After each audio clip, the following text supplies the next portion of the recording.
So I'm adding the white again to the top. You can never have too much white. I think that will certainly make it stand out when the time comes.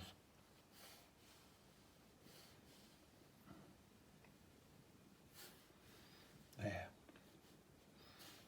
And then I'm just going to meld it. But of course the big debate is, do I keep it that nice dark blue at the top? Let's see. Meld this in.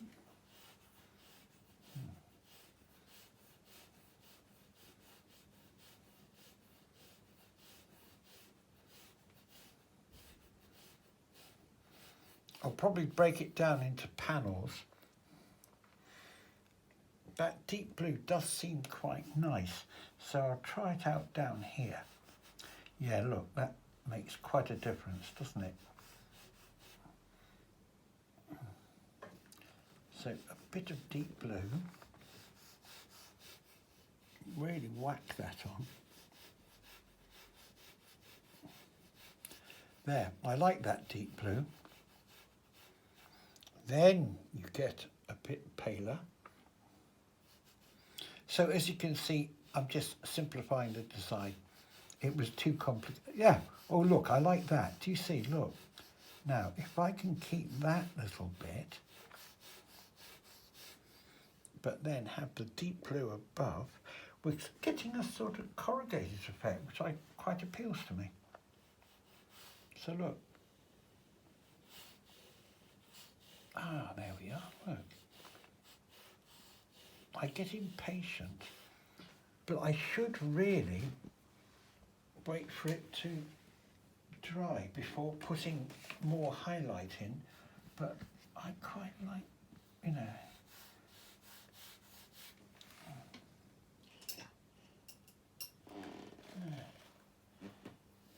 It looks like we're going to lose that. Yeah, maybe that's what it is, look. That is just going to be smooth there. Yeah, with a dimple down the bottom. Let's bring in a bigger brush. Never find the right brush for this sort of thing. I think this one is my favourite brand new brush and it's so good. So let's try that. Let's try that. Here we are. This is, yeah, you see, look, it is a nice brush. Like I said before, look after your brushes, but of course sooner or later you have to buy new ones. So this was one of the latest ones. You see, look, and now I can enjoy putting some depth into it, because this brush, I should have used this before. There, look. And you see, do you see there's a little bit of white came in down the bottom, which is the light creeping around. I'm not bothering too much about what I'm covering. I'm simply trying to get a feel for the shape of it. Now you see, there. Now really, I shouldn't do this, but I can't resist putting the highlight in. Bearing in mind, this is rather a tired white. And because I'm tight-fisted, I'm determined to use it up. Well, I shouldn't. I should discard it. Now crudely is what the highlight should be like, except you've got to have it lined up with the wake. So there's going to be quite a lot of faffing here. There, look. Ah, now you can leave just a streak of, oh, it's gone. I really should stop fiddling, but I can't resist it. You see, just a streak of white gives you that highlight. There, come on, Foss, stop. There you go. It's a bit crude, but wait for it to dry. I always over fiddle it. Oh, this brush is so good compared with the others. Well, there you are. Get yourself some decent brushes and look after them.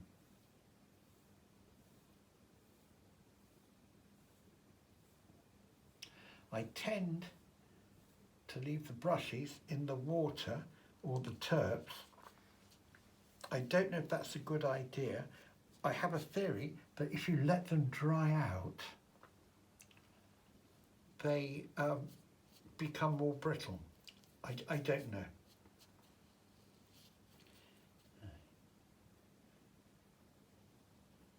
Now this, if I had any sense, I should stop fiddling here and just let it dry. But look, we are getting a shape now. And I can see that with a bit of discipline,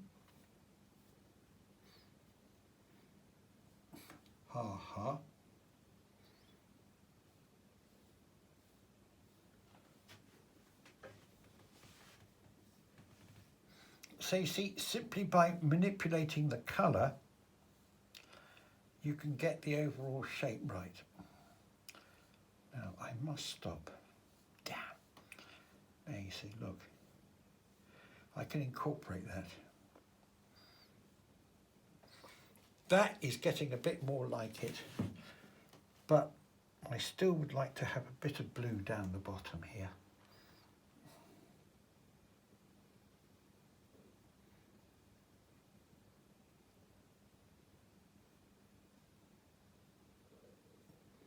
This is such a nice brush.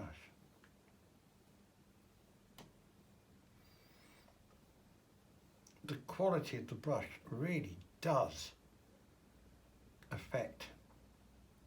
Now, I must stop because look, that's quite a nice line there. Years and years ago in Paris, we were having quite a nice party in a restaurant, and this man came over and said, could my friends join you? Who were two very nice American girls. And one of them was running some sort of an art enterprise at a chateau and actually asked me if I'd like to be the artist in residence. But what fascinated me was she was studying frescoes. And the reason I was so fascinated was she didn't have the least idea how frescoes were painted. So how on earth could you study frescoes? Because you see, the ones that have survived are painted by very skilled artists who worked extremely quickly, painting onto the wet plaster. And that is a skill, that is a phenomenal skill. And then the ones which have all gone were painted by artists who painted onto dry plaster and used a gel and all sorts of things. Well, over the years it quite simply peeled off. Now that is something she should have known about. She should have known why the frescoes she was studying have survived, and also why quite famous artists' frescoes have slowly disappeared. Now what's that about? Oh, that's about me putting the paint on wet and then having the discipline to wait for it to dry. If I watch this video, I will laugh because I will say, as I've already said, why don't I follow my own advice?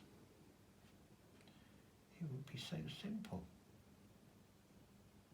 You know the answer? No. And then you see, in a funny way, I need the green giant standing over me, especially late at night, and he just taps me on the shoulder and says, that's it for tonight, Chris. I do enjoy working at night, and I enjoy very much coming in the morning to see what it looks like.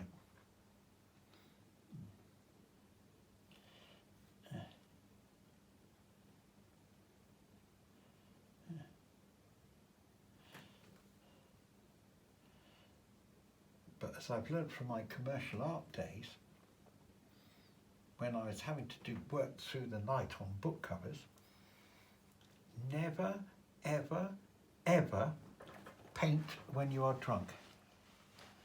Total disaster. Looks fabulous on the night, and you come in the morning and that's maybe a week's work down the spout. Because I started life in this lovely agency in the heart of the West End, in the heart of Soho, and my best mate, Cecil Vivek, was a South African who had come over, and this is how long ago it was. He'd come from South Africa, and in those days they didn't have television in South Africa. So for his first 3 days, he sat in the hotel watching television. And he was a brilliant artist, and he had the little booth next to me, and we got on like a house on fire, but we both liked our booze. And sometimes I used to, and we had, literally, at the end of our yard, one of the better pubs in Soho. And I used to say, come on, Seth, let's nip over for a quickie. Ah, Foss, I'm not going over there tonight. We'll lose the whole night. But he really loved his whiskey.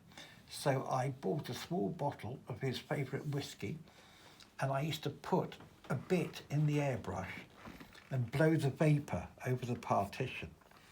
And that was it. We were in the pub within 10 minutes. Yeah. So the only point of that anecdote is to say, especially if you're doing something like this, under no circumstances come back from the pub and think you can get stuck in again.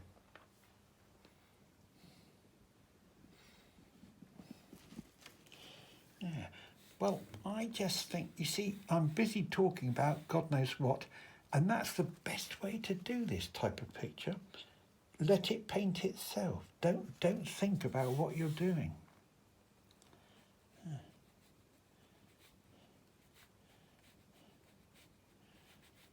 And you see, you know what it was like the other day and the way I marked it out? Well, I could more or less ignore the overlays I did, because by doing this, you can plan out the shape of the thing.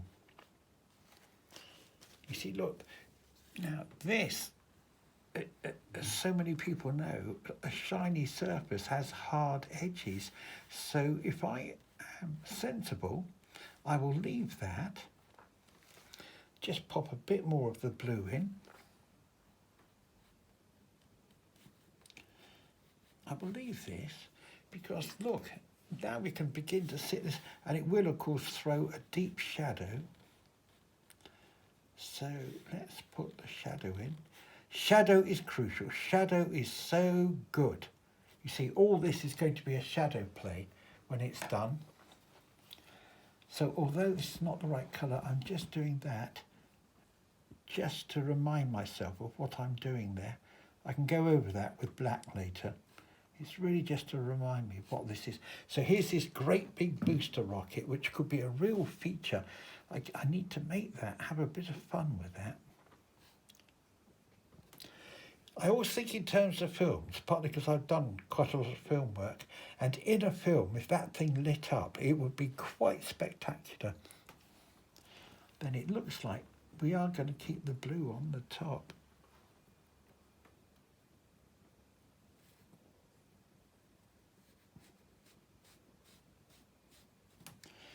Then it's coming together now. Aye. It's more a meaningful shape, I think.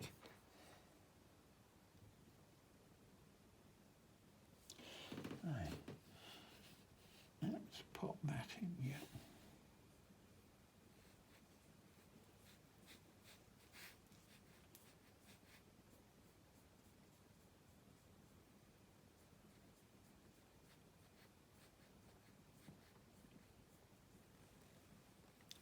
This is such a nice brush.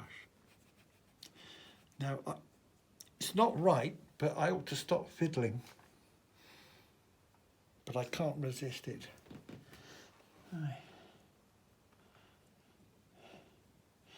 I really, really should wait for paint to dry.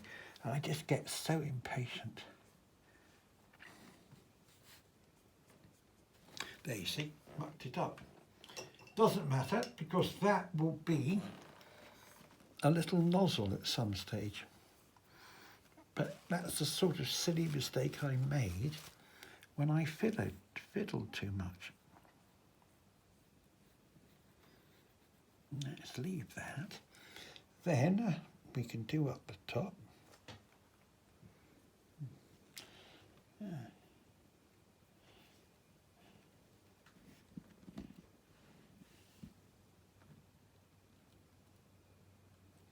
Thinking back to that anecdote about when I worked at the agency, the pubs were central to our social lives then. For example, my agents were in Soho and they were surrounded by all the major publishers. All the major publishers were within a mile of the agency, and we had a runner who used to take the paintings. We used to literally, as soon as the paint was dry, and even before, it was out the door and up to the pub. And of course, my social life was very much entwined with the art directors. And so we had various favourite pubs we went to. And sadly, in those days, one really could have a proper drink. And sadly, I would finally get home at God knows what hour of the morning, having had an extremely convivial do. And because I was working for at least 10 major publishers, quite often at one of these boozy do's, more than one art director would be there. And that is when they gave you the new commission. And then the next day, you would find all these crumpled cigarette packets and things in your pocket. Beer mats were very good, that I'd done roughs on, very crumpled, for the art director concerned. But of course, I couldn't work out which publisher it was, which art director. So you had to phone them up and sort of ask a question. And of course, they knew what it was all about. So you would phone up, and one of them in particular had this terrific laugh. And he'd go, that was a good night, that was a good night. And I'd say, well, Patrick, you know this thing with the Bismarck? No, Chris, that's Steve's job. Mine, and then he'd give me another name, you know. And I miss that. I miss the immediacy. I miss the fun. I miss the roly-poly sort of booziness of it all. It was very hand to mouth. I'd bought my first house. I had a family to support, and a book cover paid £60, which was the mortgage on the house. Then there was to eat, drink, pay the car and everything. So I was committed to doing at least 3 book covers a week to stay afloat. And at the time, I think it was probably quite nerve-wracking. But there were always these new jobs coming in. And I think what COVID has brought home to us all is how important a social life is. You know, and we're living in this terrible isolation still. You know, I have to be careful at my age. I can't really think about going off out, you know, to a pub or something at the moment. It's quite bad here in Guernsey. So obviously younger people can weather it. You know, it's a bit like having flu apparently. But once you get to be a wrinkly and you're not sure how much longer you've got on the planet, you can't really mess about. Well, see, look, now, I rabbited away and I didn't think about what I was doing, and that way it comes out really well. except I do things like this, and that is not supposed to happen, except maybe that will be a change in the colouring. Maybe I should leave that in there. Yeah, leave it in tonight. Now you see, look, it had dried a bit, so because I'm impatient, I've put in the highlight.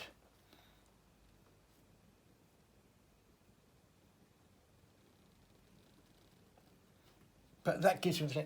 Now, the interesting thing is I've completely ignored all the lines I so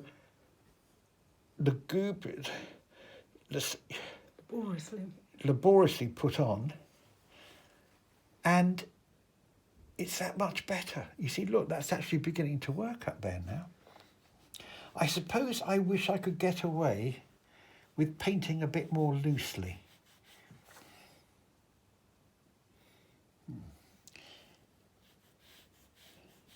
I do admire, well, Turner, for example, you know, who could whack it all in and you could see what was there. This really is a very nice brush. I'm learning how to use it, you know. It's, because look, it is sort of, you see, I've left a hard edge there because this is obviously going to be a shiny ship.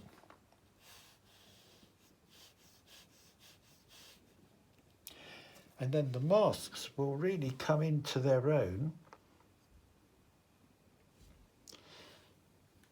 when I airbrush around the outline. As I say, there's a lot of forwards and backwards, forwards and backwards. I'm slightly changing the bottom of it. I've always loved the shape of jumbo jets. You know, they seem so expressive. So this seems to have ended up with a bit of a bulge at the bottom.